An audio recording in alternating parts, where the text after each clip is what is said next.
it is time. I have made a GitHub, as has been highly requested. Yes, I have finally made a GitHub. I'm gonna be uploading, well, first of all, scripts, like the one in today's video.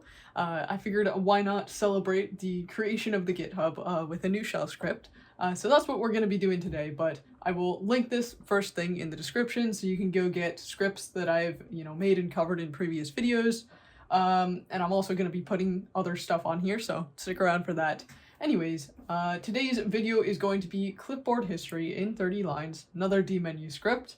It is pretty much what you would expect for clipboard, right? Clipboard history, right? It's got my history of things I've copy-pasted. Since it's dmenu, I can search through it with dmenu's fuzzy search, so I can just start typing git, and that's, everything I've copied from GitHub. So that is, and of course, I can, as you would expect, I can copy-paste, right? I can, copy that. It's going to show up in my clipboard history. I can actually also copy something with a bunch of new lines. And if you're familiar with dmenu, you might already sense that that could be a problem for it. So you'll see I'm getting these things that say new line there, but when I actually go to paste it, I'm getting it normally. So I'm going to cover how I did that in this script. And for what it's worth, there are, plenty of fully fledged, clipboard managers that run with a daemon and everything. And my goal was sort of making something far more minimal. So yes, I'm aware people have made clipboard managers, but I wanted to do it, just very minimal bash script, 30 lines. So anyways, let's have a look at the script here, okay? So this is the script. And as I said, you can just go ahead and get it on my GitHub. If you just don't even care about the video and you just want to go get the script, you can go do that if you want to. But let's actually go through it. So the first thing that we're doing in this script is actually defining the history file. Of course, you can move this around if you want it to be saved elsewhere. And the next thing I'm doing is defining the placeholder. So that new line placeholder I briefly talked about. That's just, an arbitrary thing. I figured it's unlikely that you're going to copy something that literally says angle bracket, new line, angle bracket. So I figured that works well enough as a placeholder. And then, well, what we're actually doing here is this case, and this is what's actually running. So I have like mod C for copy. So what's running when I run mod C, and I just have this bound in my DWM configuration. But of course, you can bind wherever you normally bind shortcuts. So I have mod C, and if I just do mod C, right, that's actually going to copy that. It's just running cliphist add there. And I also have a cliphist out for command output, and I'll get to that in a bit. And then I have just cliphist cell, and that's bringing up with, I have it bound to mod V. That's bringing up my selection menu to go through and select my clipboard history to recopy. So I can go through, press enter on that, that recopies that, I could paste that. Right, so that is essentially the main case for how it works. And then, of course, the end here is just the help menu, I guess. So it just, that's where the script is, that's where the file is, and these are what you can do with it. So if I just run cliphist with, anything that isn't add, out, or sell, it'll print that help menu. So, all right, let's start with add here. So for this cliphist add, so that runs when I run mod V. It's going to first call the highlight function. When that successfully completes, it's then going to call the write function. So the first thing I should probably explain here, if you're not already familiar with how the clipboard works, you have a primary selection, and then you actually have your clipboard selection. So the primary selection is like when I highlight something. So if I just highlight this word stuff here, right, that is now in my primary selection, and I haven't, done a mod V here to copy it. I haven't done control C, or not V. I haven't done a mod C, I haven't done a control C, I haven't done an alt C. I've not copied it at all, but I can still paste it with middle click. And if you're already familiar with how this all works, then just bear with me. But that is primary selection. So to actually get that into my clipboard, note that that's not what's actually in my clipboard right now. My clipboard is different. That's what was in my clipboard. Now, if I was to go, copy this, now it's going to actually be in my clipboard. But primary selection is not the same as clipboard. So the first thing we have to do is actually take that selection and use xclip, which is just a utility for clipboard management for X. And I will put in the description, if you're on Wayland, I'll put something that can do essentially the same thing. So you can just replace it with that utility if you're using Wayland. But the first thing we have to do is actually send that as output. So this whole thing is going to pass output then into the next xclip, which is actually going to take it as input to go into the clipboard. So we're taking this primary selection as output and then sending that as input into the clipboard. And the -f flag here is actually going to resend this back as output. And that's how we're actually getting this clip variable defined. So, because I want this clip to equal the thing that I want to copy, right? Like if I copy the word random here, right, I want that to be the clip variable. So that's what the -f is for. And then we just have two dev null, so any standard error is just going to go to dev null. It's not going to copy standard error. So that is actually getting the thing that I want to copy. And then actually writing that to the history file, so that's the write function here. So the first thing we need to do is check if there is a history file, right? Because I, said I want this to be the history file. Well, what if you haven't made that? So the first thing is we're just doing a test to see, does the file exist? And if it doesn't exist, then create the file. So send me a notification saying creating the file and then touch to create the file. And I can actually, I'll show you this. So I'll move my current history to a backup real quick. Okay, so I should now have no more clipboard history. Now I wanna, let me like copy this, right? And it says, okay, creating that file. Now when I pull up my clipboard history selection menu, that's the only thing in it because I just created the file, right? So that's only gonna run when I did not already have that file. So the next thing we also need to do is actually check, is the clip blank or not? Like, does this clip actually have stuff in it? So I added this specifically because sometimes I will want to, copy a new line for some reason, or copy like blanks essentially. And I don't want that going into my history file because I don't want, 50 blank lines in the history file for no reason. I do want it actually copied to my clipboard, I just don't want it going to the file. So I can copy this here, but it's not going to actually go into that file. But I do have it in my clipboard. I did actually just copy that, it's just not in my file. So that is that check, and it just exits the script if the clipboard is blank. So if you copy something, it will copy, but it's not going to write it into the file if it's blank.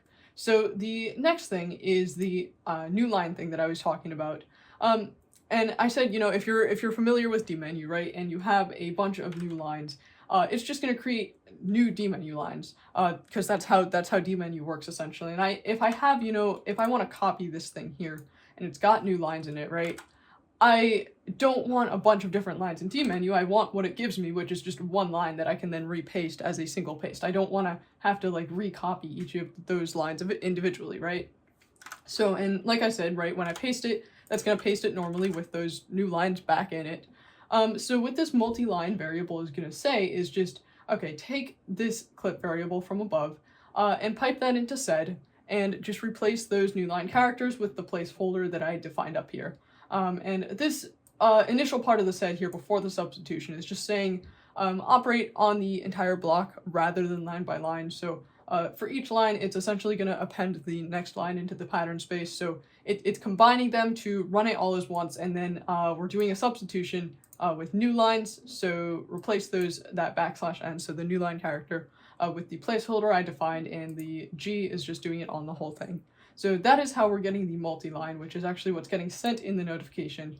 And the next thing that I wanted in particular is I don't want the same thing copied into my file multiple times. So for example, if I copy the word shell here, right, that's going to be, okay, it's copied into the history now, but say I copy script, so that's a different word. Now I want to copy shell again. Okay, it's gonna recopy it, right? And I can paste it as shell, but I don't want that in my file twice there. I don't want that to appear twice because, if I happen to be copying like the same thing regularly or something, I don't want a million lines of the same thing. So we're just using grep to check if that multi-line is in the hist file at all. And the fxq is just so fixed strings, and then match, x is for matching the whole line, and then q is for quiet output, so no output. So just check if it's there. If it's not there, so logical OR operator, if it's not there, then echo the multi-line into the hist file. So that's how it's actually getting added into history. And then set the notification variable here as just echoing the multi-line, and I wanted it in quotes just so, I know that that's actually, like, I'm not just getting a notification for no reason. Like, if I copy this, right, I want to see it in quotes, okay, that's what I copied. But it did actually occur to me, you know, it might be annoying to get notifications on what you're copying, so I guess feel free to remove that, of course, if you don't like notifications for what you're copying. I figured it was, I like it, so I was gonna leave it for mine anyways. So that is essentially everything in the clip hist add case there, and like I said, that's just running when I run modc, and I have that bound in DWM, but you could bind that wherever you normally bind shortcuts, and it's just clip hist add. So the next thing is clip hist out, which is actually for command output.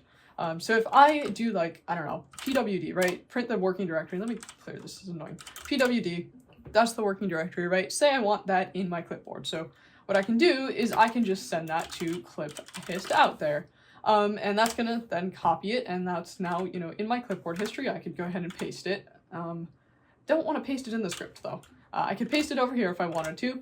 I could like ls something and then send that, and I actually set up a shell shortcut here to, instead of having to type clip hist add, I can just type co. So just send that to co, and now that's in my clipboard history. I can go ahead and paste that, and as you can see, the same thing with the new lines. It did the new lines properly there, right? Anyways, so that is the out function, and that's just calling, so it's doing output first and then the write, and the write is the same thing, of course, but as before, but the output is just doing something slightly different, since it's not actually selected. Like when I'm piping to this script, it's not a selection, so it's just saying, okay, take standard input, that's what the I is, so xclip is going to take that standard input, and then and it's using xclip to then put that to the clipboard, so that's how it's actually going from that standard input into my clipboard. And the f is just resend that back out, so send that back out to then be defined as the clip variable there. So then what that does, and we get the clip again, that's just going to go through the whole write thing and write it into the history file. So that is the case for command output there. So easy command output to history file. And then the final thing is just selection, so using dmenu to select the clip or the paste, whatever you want to call it, that I want to recopy. So right, if I open it up, I can go, you know, recopy this, and I can go paste this in here if I wanted to, right? So that is what that's doing. The selection variable is just using tac on the hist file, and tac is just cat backwards, like literally it's cat backwards. So that's just catting it in reverse. So I'm getting the bottom lines first, so the most recent thing first, so that way when I pull it up, right, I have the thing I most recently copied first. So that's just going to pipe into dmenu. I've already gone over dmenu a lot, so I won't discuss it too much, but essentially it's just, you know, put it at the bottom, 5 lines, and give it a prompt for clipboard history. The next thing, this part is actually very important. So if I pull this up and then I decide, like, I don't actually want to copy anything, I can just exit it, you know, I can just exit dmenu normally. I don't want to copy anything. So I want to make sure when I'm running this next part of the script to actually copy something, I want to make sure that, you know, I didn't actually just exit dmenu with nothing, because what dmenu is going to do is it's going to print that choice that I selected, it's going to print that back to standard output. So if the selection here, the variable for selection, if that, this -n test is just checking to see if the length of the string is non-zero. So if that string was actually something that I selected, like it was really a string and not just, you know, nothing, then echo the selection back into sed to replace that replace that placeholder, replace the new line placeholder with /n across the whole thing, so that way we get those new lines back. And then pipe that into xclip with the input, so that's getting, then putting it back onto the clipboard. And then send me, well, set this notification variable to say copy the clipboard, so that way when it sends me the notification, I just did the notify send at like one thing at the end here, so that way it's cleaner. So then when it sends me the notification, it's going to say copy to clipboard. And I guess I should go over the notify send. That's just normal notify send. I set the foreground color. You might want to remove that, I guess, if you don't want that. And then just send the notification defined elsewhere, so either it's going to be this multi-line when we're doing the write, or it's going to be copied to clipboard. And I did do the creating hist file in its own notify send up here. I suppose I could have just defined that as notification, but anyways. Oh, and the last thing is just if I don't put anything in, so if I just run cliphiss by itself, right, it's going to give me this little help menu that just, that's the location of the script, that's the location of the history file, and then that's what I can do with it. So that's just the last case there. And exit 0, so just, you know, exit it normally afterwards. Anyways, that is pretty much the whole script. I think I've gone over everything needed. And to be clear, I think I already said this, but if I didn't, right, obviously there's, you know, programs available that are going to do clipboard history management, but the goal of this is, you know, doing it in a much more minimal way, with exactly what I need and only what I need. So, you know, a 30-line shell script for it, for me, is a lot better than running a daemon when I really don't need that. This does, you know, precisely what I need. But I would highly encourage, you know, if you are going to get this from my GitHub here, I would highly encourage, you know, go through and edit it to meet whatever you would like it to do. Like, for example, maybe you could add some sort of, you know, clearing the history every so often if you want to clear it every so often. Or maybe you want to remove this grep statement here because maybe you do want the same thing in your history multiple times. Whatever. I would just highly recommend, you know, go through and actually customize it and personalize it. As with, you know, everything, and of course, you know, read through code before running it. I probably don't need to tell you that, but read code before running it. Anyways, I think that's pretty much it. Expect more videos about stuff on GitHub. Anyways, hope you enjoyed. I will see you next time. Peace!